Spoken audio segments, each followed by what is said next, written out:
Hello तो स्वागत है आप सभी का। आज है 21 जनवरी 2024 और 21 जनवरी का करंट अफेयर्स हम स्टार्ट करने वाले हैं। तो आज का पहला क्वेश्चन हमारा, हाल ही में विश्व प्रसिद्ध धनु यात्रा कहाँ प्रारंभ हुई?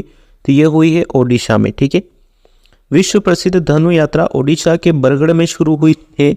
बुराई पर अच्छाई की जीत की प्रतीक धनु यात्रा देश की आज़ादी के जश्न के किस्से के रूप में 1947-48 में बरगढ़ में शुरू की गई थी और अब यह हर वर्ष आयोजित की जाती है। यह महोत्सव कृष्ण लीला पर आधारित है और इसमें कृष्ण और उनके मामा कंस की पौराणिक कहानी दिखाई जाती है। ओडिशा की राजधानी भुवनेश्वर है। नवीन पटनायक जी यहाँ के मुख्यमंत्री और रघुवर दास जी यहाँ के राज्यपाल हो जाएंगे। ठीक है, चलिए अगला क्वेश्चन हमारा, डॉक्टर भीमराव अंबेडकर की सबसे ऊंची प्रतिमा कहाँ स्थापित की गई थी? यह की गई है विजयवाड़ा, आंध्र प्रदेश में। ठीक है, आंध्र प्रदेश के विजयवाड़ा में भारतीय संविधान के निर्माता डॉक्टर भीमराव अंबेडकर की दुनिया की सबसे ऊंची मूर्ति का अनावरण किया गया और इस मूर्ति को स्टैच्यू ऑफ सोशल जस्टिस नाम दिया गया है। ठीक है, आगे बढ़ते हैं। नेक्स्ट क्वेश्चन हमारा, महतारी वंदना योजना हाल ही में किस राज्य सरकार द्वारा शुरू की गई है? तो ये की गई है छत्तीसगढ़ सरकार के द्वारा। छत्तीसगढ़ ने महिलाओं को 1000 मासिक सहायता प्रदान करते हुए महतारी वंदना योजना शुरू की। आत्मनिर्भरता और कौशल विकास को बढ़ावा देने के लिए 12,000 की कुल वार्षिक सहायता के माध्यम से सशक्त बनाने का लक्ष्य है इसके अंतर्गत। ठीक है, 23 से 60 वर्ष की आयु की निवासी विवाहित महिलाएं जिनकी पारिवारिक वार्षिक आय 2.5 यानी कि 2.5 लाख से कम है आवेदन करने के लिए पात्र होगी। इसमें छत्तीसगढ़ की राजधानी रायपुर है। मुख्यमंत्री विष्णुदेव साय जी हो जाएंगे। ठीक है, चलिए अगला क्वेश्चन हमारा, भारत का प्रथम गो अभ्यारण्य किस राज्य में बनाया जाएगा? ये बनेगा उत्तर प्रदेश में। ठीक है, भारत में पहली बार गाय को संरक्षण प्रदान करने के लिए उत्तर प्रदेश में मुजफ्फरपुर के तुगलकपुर गांव में पहला गाय अभ्यारण्य को बनाया जाएगा। इस अभ्यारण्य को बनाने के लिए केंद्र सरकार द्वारा 65 करोड़ रुपए का अनुदान दिया गया है जो राष्ट्रीय गोकुल मिशन के अंतर्गत दिया जाएगा।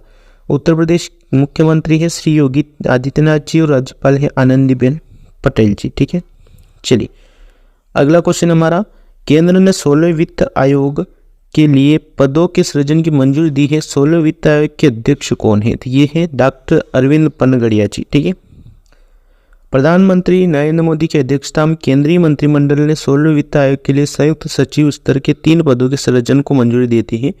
इस वित्त आयोग का गठन 31 दिसंबर 2023 की अधिसूचना के माध्यम से किया गया था। नीति आयोग के पूर्व उपाध्यक्ष डॉक्टर अरविंद पनगड़िया 16वें वित्त आयोग के अध्यक्ष हैं। ठीक है, चलिए आगे बढ़ते हैं। अगला क्वेश्चन हमारा,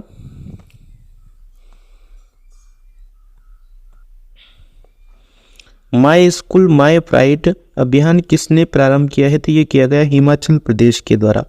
सरकारी स्कूलों के उत्थान के प्रयास में हिमाचल प्रदेश सरकार ने माय स्कूल माय प्राइड अभियान की शुरुआत की, जिसमें व्यक्तियों और संगठनों ने से अपने पसंद के स्कूलों को अपनाने का आग्रह किया गया है। ठीक है, आगे बढ़ते हैं। हाल ही में भारतीय सेना ने कौन सा एंड-टू-एंड एन्क्रिप्टेड मोबाइल सिस्टम विकसित किया है? तो ये किया गया संभव। भारतीय सेना ने एंड-टू-एंड एन्क्रिप्टेड मोबाइल प्रणाली संभव विकसित की है। संभव मोबाइल प्रणाली का उद्देश्य किसी भी परिस्थिति में तेज और सुरक्षित संचार उपलब्ध कराना है, जो भारत की रक्षा क्षमताओं में एक महत्वपूर्ण प्रगति है। भारतीय सेना की स्थापना 1 अप्रैल 1995 को नई दिल्ली मुख्यालय हो जाएगा। ठीक है, चलिए आगे बढ़ते हैं। हाल ही में नया मतदाता पंजीकरण पोर्टल नमो किसने लॉन्च किया? तो जेपी नड्डा जी के द्वारा लॉन्च किया गया।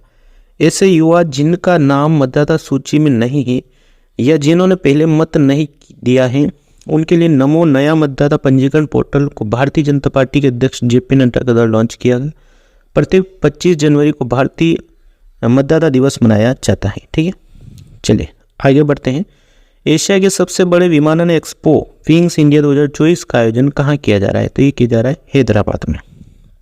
केंद्रीय नागरिक उड्डयन मंत्री ज्योतिरादित्य एम सिंधिया ने हैदराबाद के बेगमपेट हवाई अड्डे पर एशिया के सबसे बड़े विमानन एक्सपो विंग्स इंडिया 2024 का उद्घाटन किया।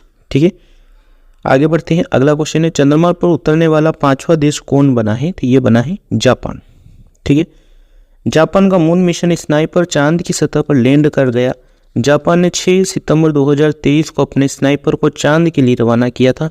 स्नाइपर 25 दिसंबर 2023 को चांद के ऑर्बिट में पहुंच गया था।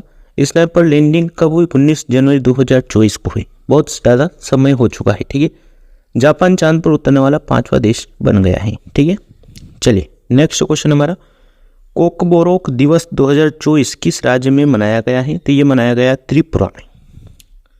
हर साल 19 जनवरी को त्रिपुरा कोकबोरोक भाषा को बढ़ावा देने के लिए कोकबोरोक दिवस मनाता है। त्रिपुरा की राजधानी अगरतला है। मुख्यमंत्री डॉक्टर मणिक साहा जी हो जाएंगे। ठीक है, चलिए आखिरी क्वेश्चन है आज का, लास्ट क्वेश्चन हमारा, फोर्ब्स की हाल ही रिपोर्ट के अनुसार दुनिया की सबसे मजबूत करेंसी कौन सी है? तो ये है कुवैती दिनार। फोर्ब्स की हाल ही की रिपोर्ट के अनुसार दुनिया में कुवैती दिनार सबसे ताकतवर करेंसी है। ठीक है दोस्तों, मिलते हैं नेक्स्ट वीडियो में। वीडियो को लाइक करके चैनल को सब्सक्राइब जरूर कर लीजिएगा ऐसी डेली करंट अफेयर्स देखने के लिए। Thank you, all the best.